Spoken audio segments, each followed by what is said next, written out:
ini kita masih bersama Bu Menteri karena jarang-jarang kita bisa langsung dapat statement dari Bu Menteri. Bu Menteri, ini tentu kita ingin mendengar pesan dari Bu Menteri pasca ditetapkannya berkaitan mengenai upah minimum provinsi dari Kementerian Ketenagakerjaan. Silakan Bu Menteri. Ya, Mbak Bikita, upah minimum provinsi tahun 2002 ini kan melalui ketentuan PP 36 tahun 2021, di mana proses pembahasan PP pun kami bersama-sama dengan teman-teman baik pengusaha maupun pekerja. Diskusi tentang formula upah minimum provinsi yang kita bicarakan di PP 36 ini saya kira akan perjalanannya panjang. Dan kami waktu itu kan memang berkomitmen ya, ketika kita membahas Undang-Undang Cipta Kerja, kita berkomitmen juga untuk bersama-sama membahas peraturan turunannya, dalam hal ini peraturan pemerintah.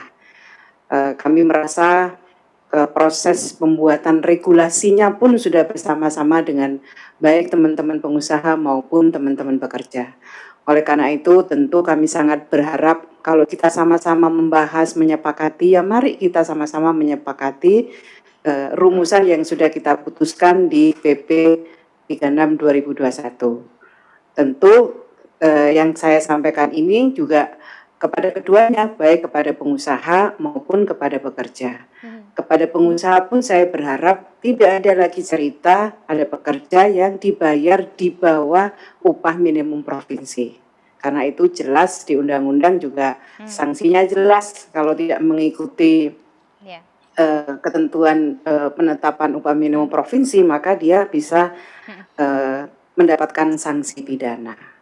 Nah, kepada teman-teman dan saya juga meminta kepada para pengusaha untuk teman-teman yang bekerja di atas 1 tahun berlakukan struktur skala upah.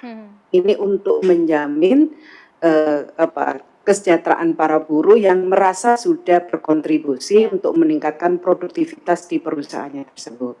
Saya kira ini yang ini ada Pak Adi. Saya kira ini juga yang menjadi harapan teman-teman pekerja. Saya kira teman-teman pekerja yang hari ini menyampaikan aspirasinya karena mereka tidak yakin bahwa mereka yang sudah bekerja di atas 12 bulan itu akan mendapatkan kesejahteraan melalui pengupahan yang diatur melalui struktur skala upah di perusahaannya.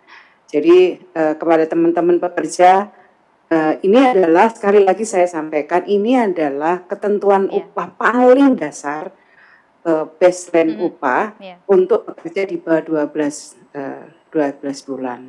Jadi mari sama-sama kita ciptakan keadilan upah ini melalui penetapan upah minimum provinsi maupun pemberlakuan struktur skala upah di masing-masing perusahaannya. Saya kira ini kan sebuah langkah yang membutuhkan dukungan. Ini Pak Adi perlu dukungan juga dari pengusaha, komitmen dari perusahaan-perusahaan untuk memperlakukan struktur skala upah. Biar teman-teman pekerja ini tenang Pak Adi, tenang bahwa oh iya memang ini memang keadilan yang ingin diciptakan melalui Undang-Undang Cipta Kerja maupun melalui PP 36 2021 ini. Baik. Itu Mbak Prita. Baik, terima kasih Ibu Ida Fauziah, Menteri Ketenagakerjaan Republik Indonesia. Terima kasih Ibu. Mudah-mudahan sebentar lagi akan ada yang menggantikan Ibu untuk bisa berdiskusi bersama kita di sini berkaitan mengenai upah ini. Sehat selalu Ibu. Yuk, sehat juga semuanya. Baik, ini karena dari tadi dimention Bu Menteri, Mas Adi. Nah, komitmen dari pengusaha supaya para buruh ini juga tenang malam hari ini yang mendengarkan acara kita, Mas. Tentu. Tapi udah sesuai hitung-hitungannya ya. Berat nggak sih? Ya, saya kira yang pertama perlu saya sampaikan apa yang disampaikan tadi sama Ibu Menaker kita, itu saya kira sudah sesuai dengan ketentuan itu, yaitu regulasi kita, yaitu Undang-Undang Cipta Kerja dan PP 36 2021. Dan apapun yang disampaikan Bu Menaker tadi juga berdasarkan kesepakatan tripartit kita antara pemerintah, pengusaha, dan pekerja itu sendiri. Namun demikian, kenapa UMP sekarang ini itu kurang lebih 1,09% rata-rata yang diambil secara nasional. Namun nanti perlu kita ketahui yang untuk menetapkannya bukan rata-rata nasionalnya, tapi berdasarkan produk domestik bruto regional. Artinya berdasarkan provinsi wilayah masing-masing.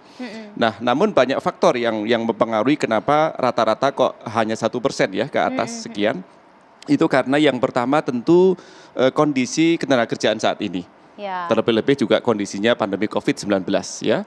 Yang kedua tentu kondisi pertumbuhan ekonomi atau inflasi di suatu wilayah tadi kurang memungkinkan gitu ya, kurang dimungkinkan. Tentu yang ketiga adalah pengangguran gitu ya. Pengangguran kita semakin tahun akumulasinya semakin bertambah.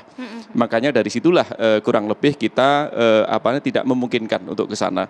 Namun kami sebetulnya sepakat juga dengan apa yang disampaikan Bu Menaker. Tadi sudah gamblang, saya tidak akan mengulang bahwa upah minimum ini kan sebagai proteksi ya, sebagai jaminan. Terutama proteksi jangan sampai pekerja ini di luar sana digaji seenaknya sendiri. Kira-kira seperti itu. Nah, adapun 1% itu saya kira juga memang itu sesuai dengan kondisi pertumbuhan ekonomi atau inflasi itu. Jadi pengusaha bukan kapasitasnya untuk menolak sebetulnya, tidak seperti itu. Saya sepakat dengan Bu Menaker bahwa kiranya jika ada pekerja kita yang di atas pengalaman 1 tahun, ada formulasi tersendiri yaitu struktur dan skala upah. Jadi sabar saja itu hanya skala terendah. Betul. Jadi nantinya akan ada lanjutan dari provinsi penetapannya tergantung dari inflasi daerah masing-masing. Ya. Nah, tentu kita ingin tahu bagaimana kemudian tanggapan buruh sendiri. Nah, nanti kita akan berbincang juga dengan Mas Dedi Hardianto yang merupakan sekjen dari KSBSI. Sesaat lagi tetaplah bersama kami.